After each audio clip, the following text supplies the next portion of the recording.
Адамның адамгершілігі жақсы ұстаздан болады деп Абай Құнанбайұлы айтқандай, баланың бойына біліммен қатар өмірге деген көзқарасын қалыптастыруда мұғалімнің еңбегі елеулі.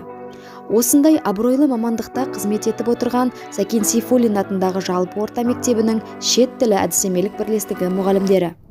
Ұлттық рух пен әлемдік бәсекенің арасындағы көпір іспеттес, ұлтаралық, мәдениетаралық байланысты нығайтуға септігін тигізіп, балалардың дүниетанымын кеңейту жолында қызмет атқарып жүрген бұл ұжымда жалпы 14 жоғары білімді маман жұмыс жасайды.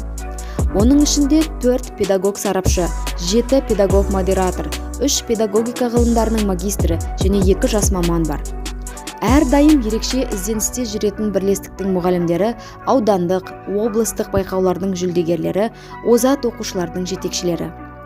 Өз мамандығына ықыласты, идеясы тасыған, жаңашыл, талапты ұстаздар ынтымағы жарасып, өзгелерге үлгі боларлықтай жұмыстар атқаруда.